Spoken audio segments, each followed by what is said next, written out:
ഇവിടെ 5 മഷ്റൂം വെച്ചിട്ടുണ്ട്. അതിൽ ഒരെണ്ണം വിഷമുള്ളതാണ്. ഇതൊരു ഗെയിമാണ്. ഈ ഒരു ഗെയിം ജയിക്കുന്ന ആൾക്ക് 800 മില്യൺ കിട്ടും.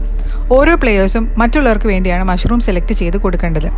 ആദ്യം നീളമുടിയുള്ള ഒരു പെണ്ണ് വന്നു. അവൾ പന്നിയുടെ ലിവർ പോലെ ഷേപ്പുള്ള ഒരു മഷ്റൂം എടുത്ത് ഒരു ജാക്കറ്റ് ഇട്ട ഒരുത്തിന് കൊടുക്കുന്നു.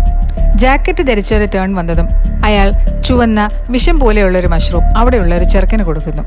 ആ ചെറുക്കൻ അടുത്ത ഒരു മഷ്റൂം ആ നീളം മുടിയുള്ള പെണ്ണിന് കൊടുക്കുന്നു. അടുത്ത ടേൺ ഒരു വണ്ണമുള്ള സ്ത്രീയുടെ ആയിരുന്നു. അവർ എന്നാൽ അവിടെ സ്കൂളിൽ പഠിക്കുന്ന ഒരു പെൺകുട്ടിയെ വിളിച്ച് പോയ്സൺ ഉള്ളത് സെലക്ട് ചെയ്യാൻ പറയുന്നു.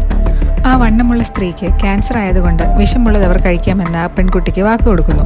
സ്കൂൾ കുട്ടി മഞ്ഞ മഷ്റൂമാണ് വിഷമുള്ളത് എന്ന് കാണിച്ചു കൊടുക്കുന്നു. എന്നാൽ വണ്ണമുള്ള സ്ത്രീ ആ മഞ്ഞ മഷ്റൂം ആ സ്കൂൾ കുട്ടിക്ക് തന്നെ കഴിക്കാൻ കൊടുക്കുന്നു. എന്നാൽ ആ ചെറുക്കൻ ഇത് ശരിയല്ല എന്ന് പറഞ്ഞ് ബഹളം വെക്കുന്നു. ഇതൊരു ഗെയിമാണെന്നും പറഞ്ഞ് അവർ കളിയാക്കുന്നു. വേറെ വഴിയില്ലാതെ ആ സ്കൂൾ കുട്ടി അവിടെ ഉണ്ടായിരുന്ന ആ ലാസ്റ്റ് മഷ്റൂം ആ വണ്ണമുള്ള സ്ത്രീക്ക് കൊടുക്കുന്നു. ആ സ്ത്രീ ഐ ആം സോറി എന്ന് പറഞ്ഞ് പൊട്ടിച്ചിരിച്ചുകൊണ്ടേയിരിക്കുന്നു. ആ 5 പ്ലേയേഴ്സും ഒരുമിച്ച് മഷ്റൂം കഴിക്കാൻ തുടങ്ങി. എല്ലാവരും ഏതിനകത്താണ് പോയ്സൺ എന്നറിയാതെ മഷ്റൂം മൊത്തം കഴിച്ചു. ആ തടിച്ച സ്ത്രീ മാത്രം സന്തോഷത്തോടെ മഷ്റൂം കഴിച്ചുകൊണ്ടേയിരുന്നു. എല്ലാവരും ആ പോയ്സൺ അവരവരുടെ ദേഹത്ത് പടരാൻ വേണ്ടി കാത്തിരുന്നു.